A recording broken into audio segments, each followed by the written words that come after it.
оё наимҷони сайдалӣ ки барои шердил инқадар сарфу харҷ кард, зураш нарасид ки ба ноҳияи дурдаст рафтед? Бо ин рафтор аз боварӣ падар низ мебароед? бо вақт довар вақт нишон метавад. дилатон мешавад ки ҳунару истеъдоде ки доред худованду даст дар қалбатон буғӣ кунеду хайр санъат гуфта равед?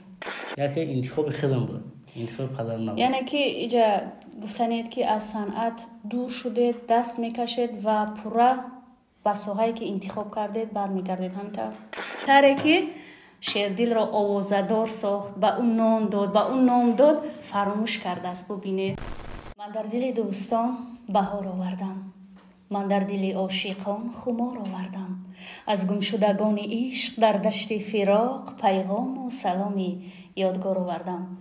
пайғому саломи маро қабул намоед дӯстону азизон, ҳамватанони хуби ман. имрӯз тасмим гирифтам ки бо як ҷавони боистеъдод, ҳунарманди хушсадо, маҳбуб, азизи дилҳои шумо Шердилҷон як суҳбати гарму самимӣ дошта бошам. медонед барои чӣ? мақсад аз суҳбатам дур шудан аз санъат, саҳна ва саҳифаҳои иҷтимоии Шердил аст. мехоҳам сараввал бидонам сабаби дурии Шердил аз санъат, саҳна, суруду мусиқӣ ва саҳифаҳои интернетӣ чӣ бошад? аввалан салом алайкум опаҷон, салом алайкум ба ҳама мухлисо, дӯсто, подписчико, мухлисо чатурлека, мухлисо худмон зиндаву сарбаланд бошен, саломат бошен. хуб, чанд вақт боз Шердилро дар саҳифаҳои интернетӣ кам мебинем. чанд моҳи ахир умуман намебинем. на суруд аст, на мусиқӣ аст, на ягон навигарӣ аст. сабаб чӣ бошад? тарки саҳна кардед? рости гап дар 2 моҳ шидак донишҷӯем. муборак бошад. саломат бошед. бигзор бо баҳои аъло хатми донишгоҳ кунед ва фарзанди фарзонаи миллату давлат ва обрӯи наимҷони сайдалӣ бошед ки барои шумо ин қадар заҳмат кашиданд. хуб, донишҷӯи кадом донишгоҳ донишкада шудед? мо апас соҳаи тибда хондесем, факултети фарматсевтӣ. оҳо, муборак шавад табиби оянда Шердилҷон. чӣ сабаб гашт ки аз санъат то хурдед тарафи илми тиб, духтурӣ, табобат?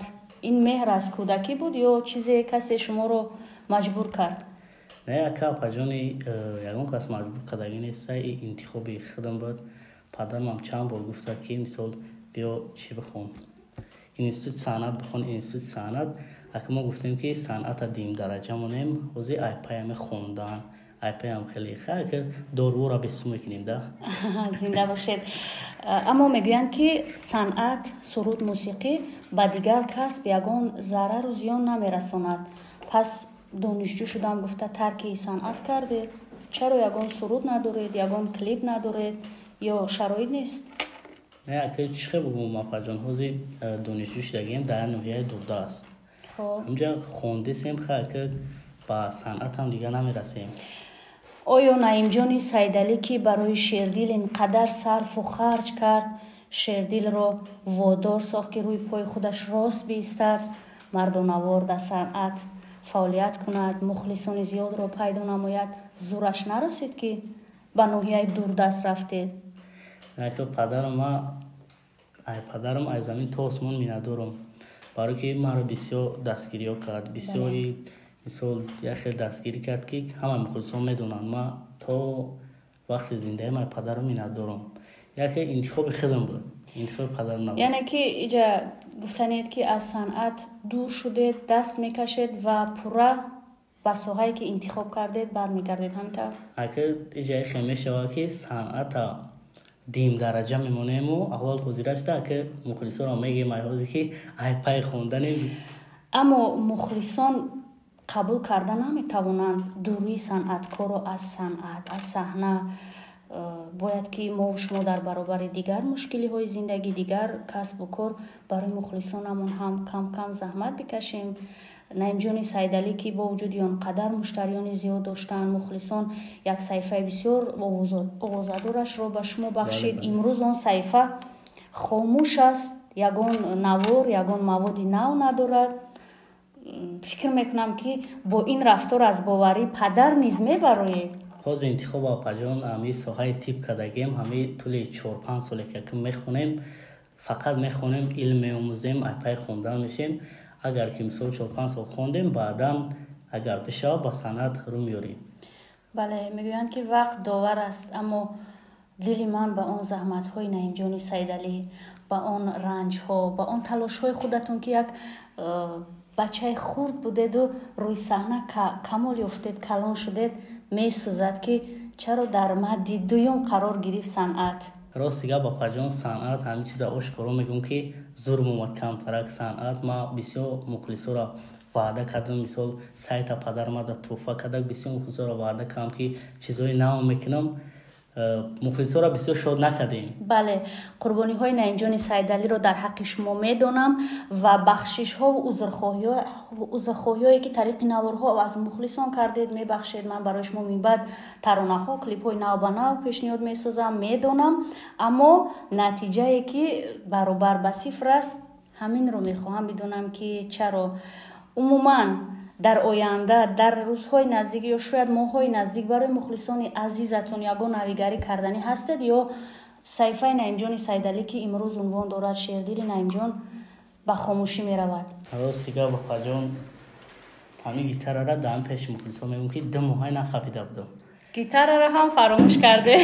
Не, фаромӯш накардем. ака гитара қатъимон будум, барои мухлисо ака 2 моҳ буд нахонда будем, мехонем. Соҳаи тиб Шердилро он қадар ба худаш ҷалб кардааст ки гитаре ки Шердилро овозадор сохт, ба ӯ нон дод, ба ӯ ном дод, фаромӯш кардааст. бубинед бардора азиз, ҳозир аз суруди падарма мехонам, не ки пеша ки илтимостон мекунем ки падарма бигӯем ки сайта бигира, барое ки 4 бор падарма гуфтам ки сайта бигире, нагирифтак. ман ҳам намехоҳам ки канал хор шава. ҳам суруд бари шумо. зинда бошен. як ҷоя мешунавем. шабҳо ба ёди рӯи ту, шаб зиндадорӣ мекунам, айёри сангин дил биё, дил беқарорӣ мекунам, айёри сангин дил биё, дил беқарорӣ мекунам. дар олами ishqu вафо ҷустам туро ай бевафо, гуфтам туро гуфтам биё, хоҳишу зорӣ мекунам. дар олами ишқу вафо ҷустам туро ай бевафо, гуфтам туро гуфтам биё, хоҳишу зорӣ мекунам. шабҳо ба ёди рӯи ту, шаб зиндадорӣ мекунам, айёри сангин дил биё, дил беқарорӣ мекунам. садоятон хаста набошад. ин тарона воқеан маро бурд ба олам, дунёе ки замони Наимҷони Сайдалӣ ин таронаро зебо месароид ва садҳо ҷавондухтари зебои тоҷик шабҳои дароз шабзиндадорӣ мекарданд, паёмҳо мефиристоданд ба Наимҷони азизи дилҳо. ва он солҳо мо бисёр ҳамкории наздик доштем, медонам. ва медонед чи Шердил, бо ин қадар садои зебо, ин қадар мусиқии форам, фикр мекунам ки тамошобини азиз, мухлисони дӯстдоштаният наметавонанд бигӯянд ки Шердилҷон майлаш биравед аз саҳна. оё фикри онҳоро намекунед? дилатон мешавад ки ҳунару истеъдоде ки доред худованду даст дар қалбатон буғӣ кунеду хайр санъат гуфта равед? санъаткор чӣ хеле ки мегӯям бо мухлис зинда апаҷон. ма ҳамаи мухлисома дӯст медорам. чӣ хеле ки гуфтем акози хондесем, хай бо вақт довара, вақт нишон метавад. шояд ки мушкилиҳое ки ба сари Наимҷони Сайдалӣ омаданд дили шуморо аз санъат, аз саҳна сард кард. биёед пинҳон намекунем. дар чанд наворҳо дидам ки хуб Наимҷон гову молашро ба хотири кадом як бародараш ба фурӯш гузошт, гӯё қарздор шуд, мушкилиҳои зиёдеро аз сар гузаронд. шояд ҳамин чизҳо сабаб гаштанду дили Шердил шикаст, сард гашт ва аз саҳна дур шуд. не апаҷон ака ин чизо сабаб шида наметавонам. ба чӣ хотир ки барои ки мара падармай ما در کدام حالتی نباشه در بار پدرم همیشه راستم خیلی میگم در بار پدرم چختم همه وقت. و پاجونا که همه چیزو بدانم نه که پدر ما میدونم که آدمی خدا داده انشالله که با همه چی میبره با یه روز دیگه که در دستش ماشینه با دیگه که گم مولا همه جان همه خیلی انشالله. بله میگن که بر سر فرزند آدم هر چی آید بگذرد. نعیم جان سیدعلی که اونقدر جرأت و جسارت و توانایی دارد، باوری داریم عزیزان دل که او میتواند، بله میتواند از همه حالت خودش رو حتی در تنهایی به کمک و غمخواری دوستان و عزیزان بیرون برآورد. امید می‌بندیم که روزهای خوبی زندگی نصیب هر یک ما و شما بگردند. عزیزان دل با یک ترانه زیبای شیردل جان و برنامه‌مون خاتمه می‌بخشیم. تا دیدار، خداحافظ. یکم باره که همه قطعی پدرم برنامه کردیم سال 2020 بود، 4-5 سال پیش. هم سروده که همونجا خونده بودم حاضر میخونم شد. مرحمت. دوست دارم همیشه